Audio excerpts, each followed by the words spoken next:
The manga starts and we see a big school building standing tall in the middle of a sunny, bright weather. From the side a scraping sound was coming, and as the students themselves became wary of a person, our main protagonist was busy doing something weird. Taku had a troubled expression over his face, and it seemed like he fit the perfect picture of a suspicious person. But he was not doing anything wrong other than cleaning the sidewalk on the building. Taku is a clean freak, and as he carefully scraped the old gum off the floor, from the side an old man greets him, and as he greets him back, he asks Taku if he has any special reason to do chores around the school. He plays around with that piece of gum, and with a big wide smile he lets that old man know that he has no hidden reason for doing this, and he genuinely finds this appealing to himself.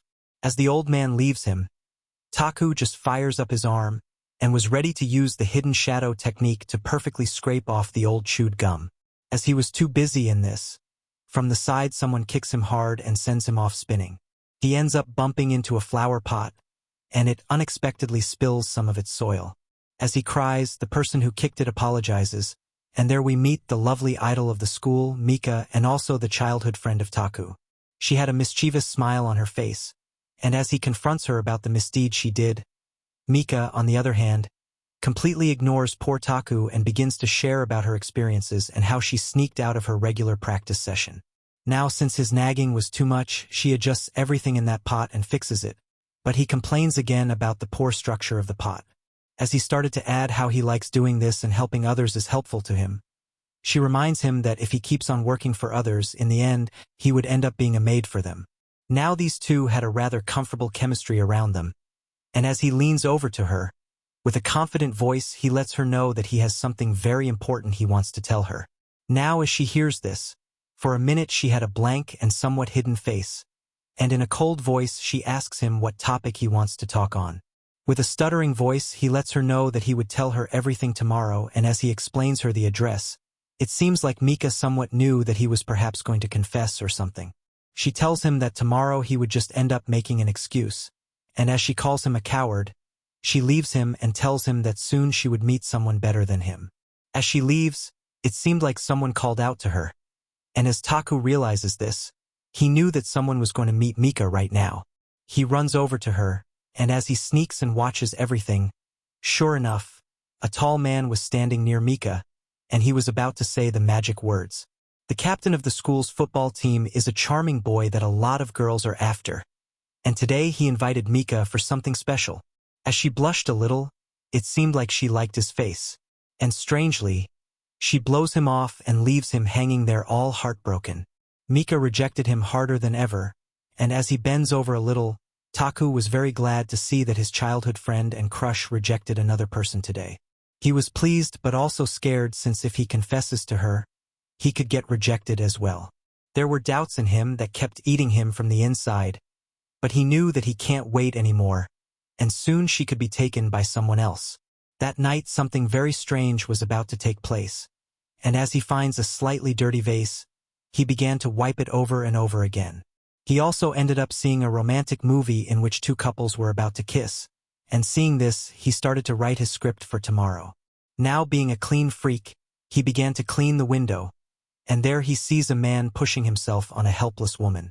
As they were talking loudly, it seems like they are arguing, but as he looked closer, that man was aggressively handling that woman and grabbing her wrist.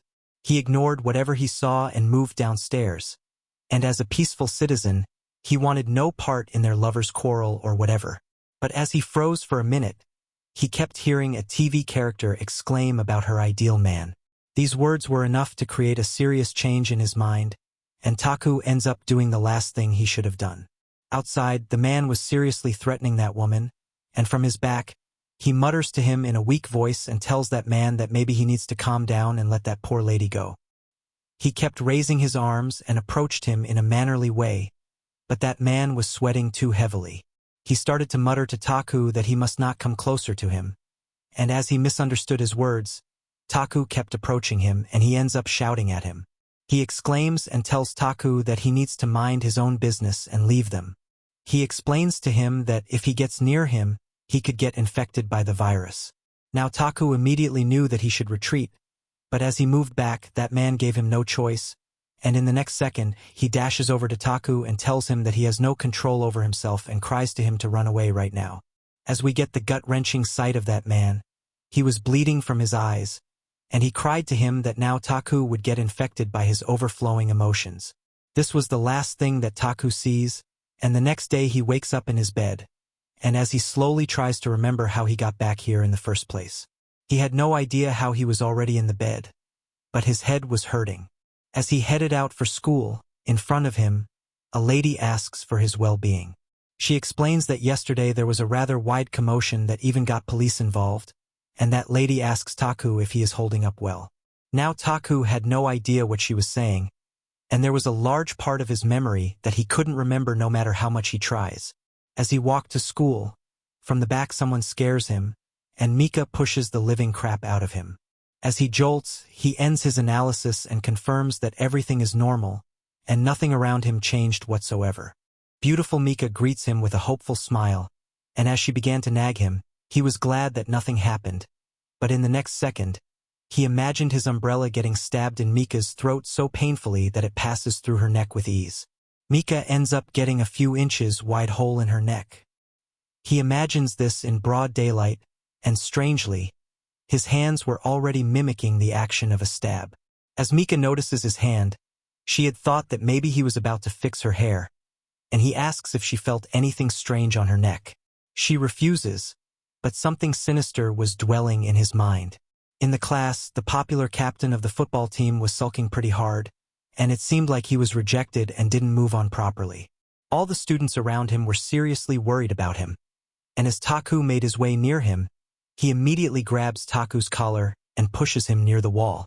He tells Taku that because he is a little close to Mika, he should stay in his limits. As he throws his hands away, suddenly Taku began to tremble.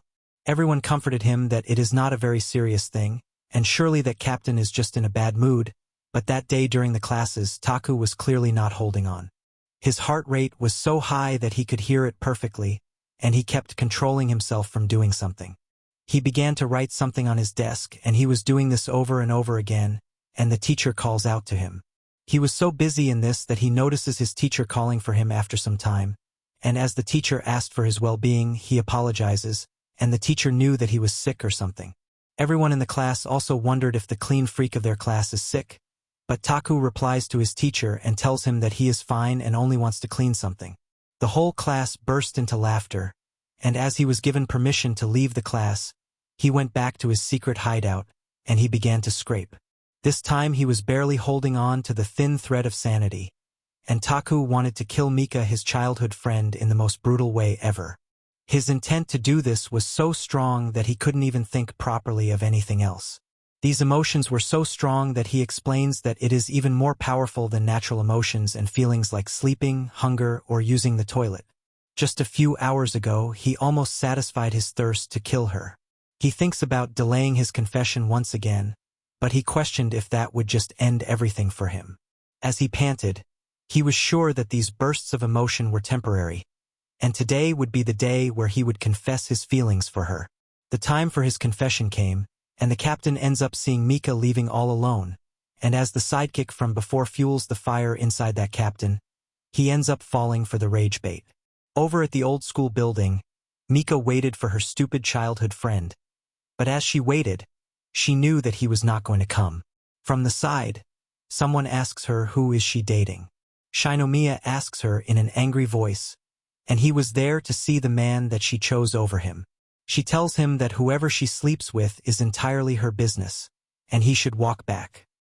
He dashes towards her and grabs her collar and slams her near the fence. He leans over near her mouth and shouts at her for rejecting a man like him and choosing someone else.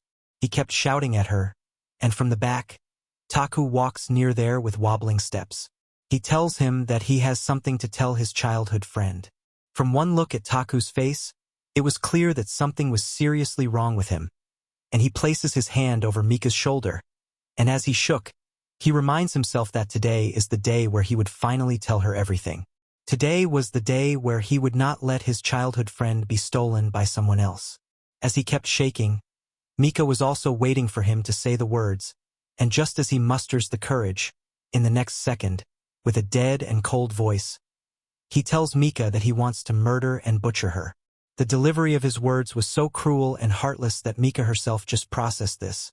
And he begins to stutter, and immediately he tells her that he wanted to say something else. Now the annoying fly around them started to act up, and he grabs onto Taku's shoulder, but in return, Taku grabs his wrist, and in the next second, he flips Shinomiya so hard that he completely elevates in air for a fraction of a second, and he throws him over to the fence with so much brute force that the metal fence caves inward from the slam. With hateful eyes, he tells him to shut up. Taku grabs Mika by her throat, and this time he pushes her down, and he begins to apply pressure. She ends up crying from below, but Taku had no control over his own body. Poor Mika lets Taku know that she is sorry for everything, and as thick tears form in her eyes, he was applying so much force that she was begging for every bit of air that she could get. As she apologized, he himself didn't know what type of person he became overnight, and he ends up imagining another sight. And this time Taku was on top of Mika, and he was using different painful-looking instruments to do terrible, terrible things on her. As terror surrounded his eyes, he screams from seeing Mika laying on the roof with dozens of opened instruments lodged inside her, and blood covering everything. He shouts, and there was something seriously wrong with his head. He begged himself to stop imagining Mika in the most inhumane things, and as she herself begs him to calm down, Shinomiya from the side grunts from the excruciating pain, and he grabs an iron bar from the side and launches himself towards him. He was ready to strike Taku's head, and as he calls him a low-life janitor, Taku was also frustrated, and he rushes over to him as well and he clenches his fist. Mika cries to him, and as she dashes to stop him, she pushes his fist down, and Taku ends up punching the ground. The sheer power he did this with was so great that the old school building's roof completely shattered into 100-ton concrete blocks. The loud impact from the concrete falling was so great that over on the other side of the school, everyone heard the impact loud and clear.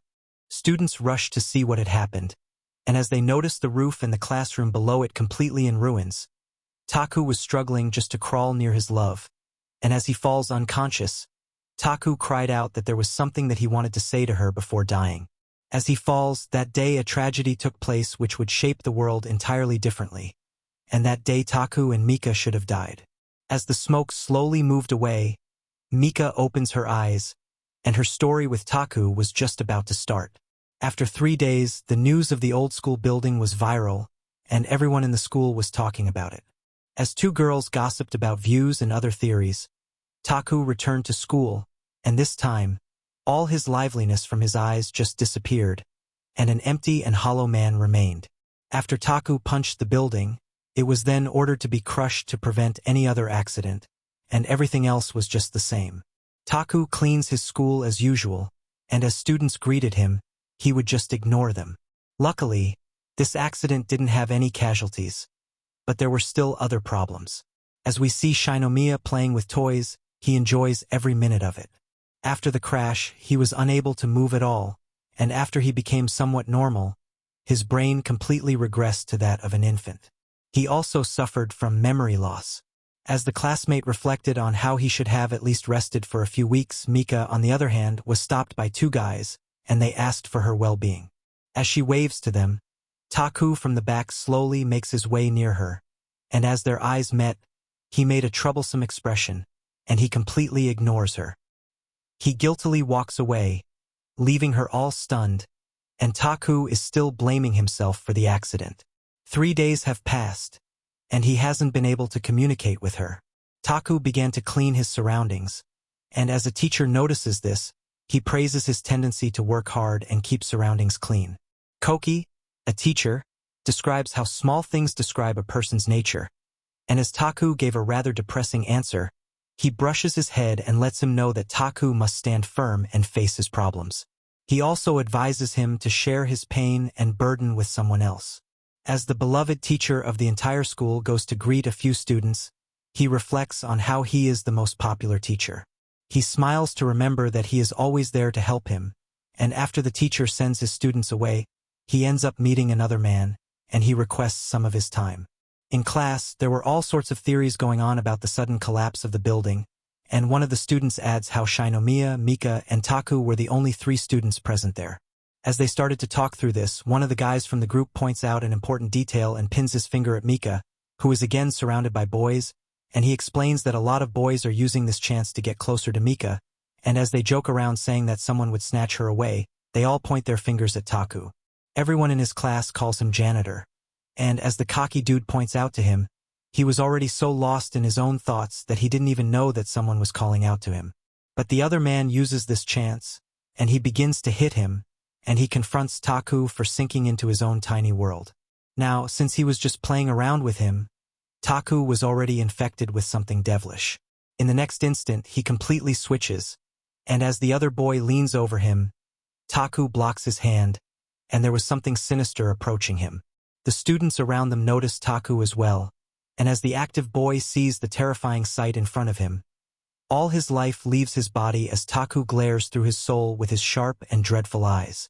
He reflects to himself that since he met that aggressive man, he gets predictions of brutal death that his bloodlust would create. As the cocky boy was in his imagination, this time he was in an indescribably horrifying position, and the teacher was explaining to them about his position. As Taku's bloodlust and killing intent leaks out, the poor soul ends up screaming so loud that everyone around him panics, and in the next second he throws up. As the students check up on him, Taku was already out of control. In the nurse's office, the condition of that active guy ended up becoming pretty serious. Now after the report, that dude kept repeating to his family that he has a gaping hole in his stomach, and the doctor declared this to be intense stress. As they question how this could have happened, Shinomiya from the side tells them all that Taku was the one who did this all. He makes a panicked expression and lets everyone know that Taku was the one who glared at that boy and Taku was ready to kill him. After saying this, he began to cry like a little child, and everyone was still defending Taku. But as he entered the class, everyone saw his face after days, and there was a mysterious and evil atmosphere all around him. The students who made fun of him and joked around with him were all stunned to see that he was entirely different from before. He slowly walks to his seat, and as he sat, there was a gloomy aura, and his aura reflected that he was a cold killer who would feast on anyone who messed with him. From that day onward, they all started to distance themselves from him. Although they were worried, they were also fearful of him. He thanks them all and reminds himself that this all is for their own good. After 3 days, Taku was isolated, so much so that the whole class started to badmouth him and began to warn Mika of his behavior and attitude. Taku himself hasn't showed up for school since 3 days. As all the students talked about how he turned into a different person, from the back someone calls out to Mika, and the old man from before greets her and asks if she has seen the cleaning boy of the school. She lets him know that he caught a cold and would take off from the school for a few days, and just as she was saying this, the old man also calls out to Mika's name.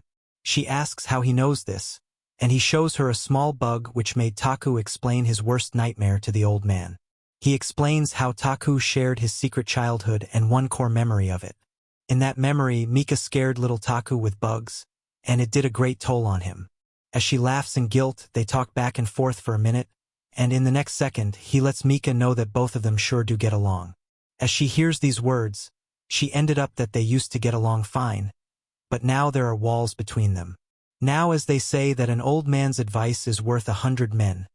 He shares to her that he must be troubled by something very grave, and that is keeping him away.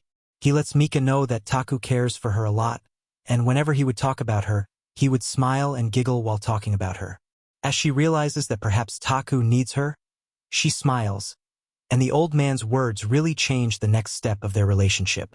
All the happy and uplifting atmosphere vanishes when we get back to reality. Over at Taku's place, he had a diary in front of him, and as he wrote in it, he had already lost some weight, and more importantly, there was no liveliness or hope left in him. He started to journal his day-to-day life. On the 10th of October, everything was clear, and he would skip school for a few days. Taku needs to figure something about this sickness before his sister comes back home, and the very next day things turned dark. Instead of clear, he wrote in his diary that today was a cloudy day, and the intense killing intent is back. There was no pattern to this feeling, and it would come for him at a random time, and the sheer intensity of this was too great that he could barely hold on. The next day, he wrote that it was raining, and he also discovered an anomaly. His strength was way beyond human, and he could easily crush everything with just one squeeze of his palms. He has no control over anything that he touched, and this strength was also the main factor which brought down the entire building. He had already ascended the human capability threshold. Although anyone would go straight into testing their new power, the next day Taku did that and tested that he could break, tear, and crush any material as long as he gets a good grip on it. Even metal knives and tools were no problem for him and his strength. As he glances at a cat, his thirst for blood was so much that he was at his limit. That day he knew that his bloodlust would just grow stronger and stronger, and one day he would lash out and murder hundreds, if not thousands of people, so he decided to stop everything. As he was about to do something heartbreaking, this curse completely broke him from head to toe, and he was ready to do the unthinkable. Just as he was about to thrust, the loud doorbell goes off, and Mika enters his place. He immediately rushes to check, and she was standing right next to him, and his bloodlust began to appear. Now she had no idea of this concept, and she enters his place carefree. She hands him a bag and lets him know that she brought his favorite manju chicken. As she ate it, she notices that all the utensils and plates are shining, and she points out that he surely must have had a lot of free time on his hands. With a grim smile, she asks him if he is really sick or not, and he gulps and shakes her off.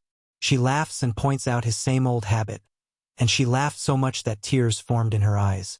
He screams at her, and she challenges him to a game for their old time's sake. She was sure that she would crush him, and that was exactly what happened.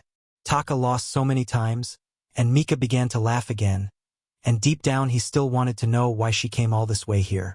She tells him that it is still the same. She tells him that even though it has been 10 years, all his habits are the same. He is a clean freak, his weird eating habits, and abnormal way of lying are all the same. She stretches and lets him know that even if he can't be honest to other people, the people who seriously care for him notice his actions. She tells him that for her, he has not changed a bit. Now as he hears this, he was stunned, and he asks if she is here because of what happened at the school roof, and she began to ask what happened that day. As he began to explain to her about the things and the problem that he has been suffering, she makes a cross with her fingers and lets him know that both of them should just move on from their old talks and accident. As he couldn't make up anything else, with a serious tone he calls out to her name, and in the next second he tells her to get lost. As he said this to her, there was no confusion in his tone, and he was really serious about this. As she began to joke around, he shakes her and reminds her that reality is not that simple. He tells her to shut up, and in the next second, he breaks her heart so bad by telling her to get lost right this instant. His words were so cruel and hurtful that she began to tear up, and she rushes outside. If Mika would have stayed there for another second, Taku was seriously going to skin her alive, and as he panted, he was tearing up and couldn't hold back the thirst for blood anymore. He cries and reminds himself that he must resist and hold on, but he was already broken, isolated, lonely, and hurt. Mika left his place, and tears wouldn't stop, and she asks just what exactly does she needs to do for him. A car pulls over near her, and from inside the car, someone calls out to her name. As she greets the person inside, Mika begins to explain the direction of a place that the driver was going to. After a few minutes, we hear desperate panting sounds, and Taku was making his way to somewhere. He was struggling to meet Mika one more time before everything else. He wanted to apologize for everything that he said and did, and as he began to mutter sorry over and over, from the side, the same car which asked for directions passed by. He notices something, and in the back seat, Mika was kidnapped by that mysterious man. As he sees this, he was sure that it was his childhood friend, and he began to take pictures of the car, but in the next second, a loud hard thump pumps blood to his entire body and fills him with so much adrenaline that he began to run towards that car with everything that he had. He notices that he had no control over his body. He gasped and ran with all his might, and the sole reason for his adrenaline rush was because he imagined a brutal way to satisfy his bloodlust, and this gave him strength. He imagined that he would drag her body while she would bleed, and he would drag her through the streets. As this absolutely gruesome scene was visible to us, as he finally gave in to his bloodlust, he dashed, and in the very next second, Taku ends up getting hit by a car, and the accident ends up breaking everything in him. As the guys from the inside notice this, They reflect on how someone was chasing them but just got crushed. As we see the face of the person who kidnapped Mika, the high school teacher from earlier smirks while driving away with Mika. As the guy in the back complains how they tried doing the trick in the movie to kidnap a person but failed, the high school teacher lets him know that kidnapping in movies is much easier than real life. He instructs that man to inject more sedative chemical into her, so she wouldn't wake up for a couple of hours. As he does it, he lightly mutters that the aftermath of Mika would be too bloody to even be seen. On the other hand, Taku was completely knocked out from the blow, but after a few minutes something strange happened to him. As police question about the car crash, the driver lets the officer know that the guy who got hit got up completely fine and ran off. He explains everything, and after the crash, Taku just gets back up without any injuries, and he himself couldn't believe that he was completely alright. As they question this as well, we get a proper look at the other trash who kidnapped Mika. He began to complain about the teacher's style of killing people, and he began to tell him the proper brutal and sick way he deals with bodies. They both want to do terrible things to her before making her beg for mercy. As we see poor Mika all trapped, they both were arguing to kill her in their own way. The other dude snaps and immediately runs over to her, and he yells and tells the teacher that he can't wait anymore. The teacher calls Yamada, but he instead grabs the teacher's collar. Just as their heated exchange was underway, a phone goes off, and as the teacher checks it, he looks at the number and pauses for a minute. As he mutters Taku's name, he ends up picking up the phone. They both exchange words, and Taku asks his teacher if he has some free time for him. As he was talking to him, from the back Taku opens the shutter, and he mutters out an old poetry from an old literature book. He tells his low-life teacher that this is something that he learned from him, and as he adds about what a great person he thought his teacher to be, with a disappointing look, he cries that sometimes the person you owe so much to ends up becoming the biggest devil of all time. His teacher asks how he was able to find them, and he explains that earlier he was able to get a glimpse of their face and knew what would happen. He asks them in a helpless voice the reason they are doing something like this, and as he got a glance at Mika all defenseless, his killing intent reappears, and he launches himself towards her. As he shouts, his teacher swiftly grabs him and he calms him down. Yamada asks what is happening, and he begins to explain how he noticed Taku acting all suspicious, and that this would only mean that he is infected with bloodlust. He looks at his teacher and asks what that is, and he shares that bloodlust is a virus which produces uncontrollable bloodlust towards the person you love, and this also accompanies the host with strength, agility, and other blessings. As he asks if these things happen to him as well, his secret was already exposed. He explains how this is an extreme and horrible affliction and how it changes a human into a beast with murderous intent. As he comforts him, he lets him know that he is just like them. As he processes this, the teacher was interrupted by Yamada, who was just begging to kill her. Taku asks if the teacher has bloodlust for Mika as well, and he began his answer with a bold statement and lets him know that their paths were crossed, and a nice scent from Mika just caught his attention. As this was the turning point for her, he touches her hair and begins to sniff it over and over again. He lets him know that he fell for Mika in a heartbeat. In the next second, that piece of trash ends up sticking his face near her and begins to sniff like a mad dog. As Yamada laughed, Taku screams at that trash to stop. He screams at him to have mercy, and he asks if he forgot that he is a teacher, and with a cold voice, he replies to him that since he is an educator, he needs to lead everyone. As he brings out a knife, he lets him know that now he would teach everyone how to do the worst to someone with pleasure. As he begins to instruct Yamada, helpless Taku just couldn't believe that there was a much harsher and colder sight to this world. He dashes towards them, and the next instant Yamada ends up stabbing the teacher near his spinal cord. As blood comes from the teacher's mouth, he falls down, and Yamada begins to dance around like a crazy person. As he starts to do a weird ritual, Taku screams at him and calls him the worst, and he punches him hard in the mouth. He begins to lodge his fist into his face, and he started to show his dominance. As the bloodlust disappeared, Taku couldn't fight him like this, and he cries out to him and asks why he would do this. He tries to ask him a few other things, but he just ends up revealing that he is much bigger trash than that teacher who wanted to kill her. He rips every fabric, and as he reveals the sight to him, he asks if he likes it. He tells him that since there is no reaction between his legs, then that means that bloodlust-infected people have lost everything full of pleasure to their bloodlust. As he screams, Yamada was here for pleasure and the fun that came with it. He points his knife at him and tells him that this is his last warning, and he needs to listen to him. He offers to him to join him with his act, and as he sees Mika, there was bloodlust coming from deep within him. He rushes towards her and he faces the other way, and his tears overflowed. He tells Yamada that despite his weakness, he would still want Mika to live long and healthy. As he mocked him for being inexperienced, he dashes at him, and Taku began the most transformative phase of his life. He has no training or fighting experience, and he was sure that he would lose in a fight like that. He began to use his bloodlust without any notice to find any weak spot, and he ends up seeing his muscle structure clearly. As he glared at him, he remembers a teaching session of a science teacher of theirs, and she explained how normal humans can only process about 80% of external information.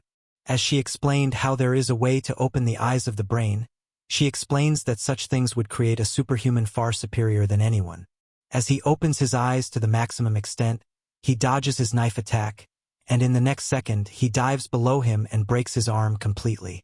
As that trash grunted from pain, Taku didn't stop there, and he knee kicks him so hard that he gets knocked out. As he fell down, he experienced excruciating pain, and as he glances over to see Taku, he also notices that his right arm is broken from several points. Taku warns him to not move an inch, and as he gave him PTSD, he sees the most terrifying form of Taku. As he glared through every inch of his muscles and every twitch, he was glaring through all matter, dead and alive. This was so dangerous that blood flowed from his eyes, and as he tried to grab a knife, the deadly glare that Taku was giving him paranoid him so much that he knew that a demon has transcended into earth. As he made his way closer, he begins to ask for his forgiveness, and since his teeth were all knocked out, he could barely make proper words, and he kept pressuring him. He cries out to him and was making a deal with him to make it out alive, but just as he was begging, from the side a hand grabs him and throws him down. The teacher who was stabbed earlier gets up and begins to beat his face over and over again. He was so insane that while beating he kept saying the same word over and over again. As the blood even fell on Taku's face, he gets up all worn out and glances back at Taku with his bloodied face and asks if he would betray his teacher as well. He guarded Mika and rushed towards him, and as they were about to exchange furious blows with each other, instead of a blood fight we get a bright flashback to when Mika and Taku were little kids. A few kids bully Taku, and Mika brushed them off. As she helps him out, he tells her that he would do his best in the future. With a teary face, young Taku tells Mika that he would make sure to protect her in the future. After seeing this flashback, he ends up waking up, and as he gets up, he sees to his side, instead of Mika, there was an indescribable mutated body there. As poor Taku lets out a hopeless scream, it seemed like he did something to his one and only beloved Mika.